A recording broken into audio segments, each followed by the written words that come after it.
क्या सवर्णों के आरक्षण का फैसला प्रधानमंत्री नरेंद्र मोदी ने पूर्व प्रधानमंत्री बीपी सिंह की मंडल कमीशन का फैसला लागू करने की तर्ज पे एक झटके में ले लिया था? मंत्रिमंडल के अधिकांश सदस्यों को भी इसकी जानकारी नहीं थी। क्या एक दिन में सामाजिक न्याय एवं अधिकारिता मंत्रालय ने इसका प्रपोजल तैयार किया और उसमें कुछ लेकुना रह गए थे? क्या है इसकी पूरी इनसाइड स्टोरी, मैं आपको बताऊंगा। मैं हूं विद्याशंकर तिवारी, इंडिया न्यूज़ के डिजिटल चैनल इन खबर के लिए। दरअसल जिस तरह से आनन फानन में ये फैसला आया, उसके पहले किसी मीडिया को या मंत्रियों को या विपक्ष को इसकी भनक तक नहीं थी। ठीक उसी तरह से जैसे कि 8 नवंबर 2016 को जो नोटबंदी का फैसला हुआ था, उसमें गोपनीयता बरती गई थी, इस मामले में भी वैसी ही गोपनीयता बरती गई। और एक दिन पहले यानी कि जब सोमवार को ये आया कैबिनेट के सामने, सामाजिक न्याय एवं अधिकारिता मंत्रालय से कहा गया कि आप इसका प्रपोजल तैयार कीजिए, क्योंकि कैबिनेट का नोट पहले तैयार होता है और वो कैबिनेट मंत्रियों में डिस्ट्रीब्यूट होता है ताकि वो ये जान सके कि कौन कौन से प्रपोजल आने वाले हैं और उसकी तैयारी करके आ सके। लेकिन इसकी किसी को भनक थी ही नहीं।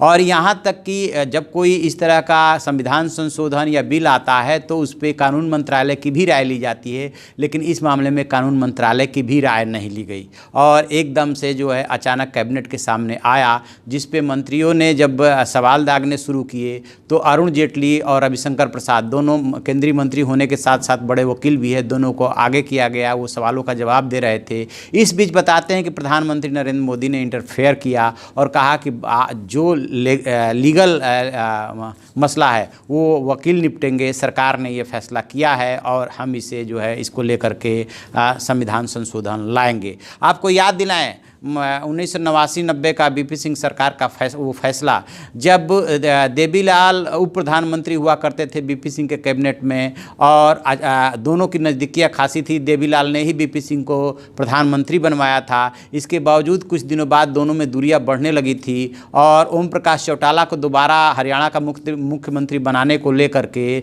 दोनों में तनाव बढ़ गया और नतीजा ये हुआ कि देवीलाल को उप प्रधानमंत्री पद से बर्खास्त कर दिया गया। 9 अगस्त को एक रैली करने वाले थे जिसमें कि वो काशीराम भी शामिल होने वाले थे और इस बीच 6 अगस्त 1990 को बीपी सिंह ने कैबिनेट में मंडल कमीशन लागू करने का फैसला ले लिया था और उसमें भी उन्होंने इसी तरह का कुछ स्टैंड लिया था और रणनीति अपनाई थी। ऐसा नहीं था।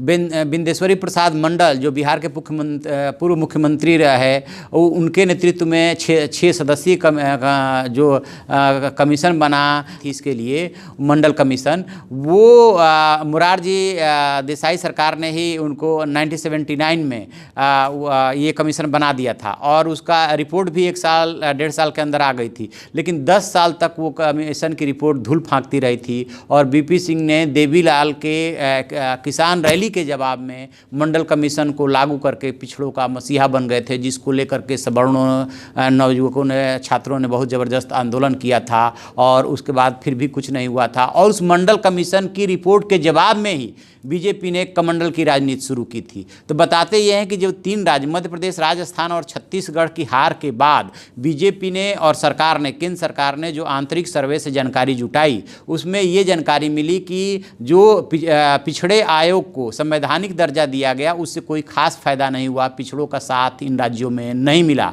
और जो SC/ST एक्ट में सुप्रीम कोर्ट के आदेश को पलटने के लिए बदलाव किया गया, उससे सवर्ण नाराज हुआ और उसने जो है या तो बीजेपी के खिलाफ वोटिंग किया या फिर नोटा को वोट दिया। यहाँ से जो है सरकार के कान खड़े हो गए कि यदि सवर्णों को नहीं साधा गया तो अगला चुनाव मुश्किल हो जाएगा। और चूंकि ये लीक भी नहीं होने देनी थी, क्योंकि विपक्ष को पता चल जाता तो फिर वो इसकी डिमांड कर देता और फिर उसको क्रेडिट जाता, इसलिए इस पूरे मामले में गोपनीयता बरती गई।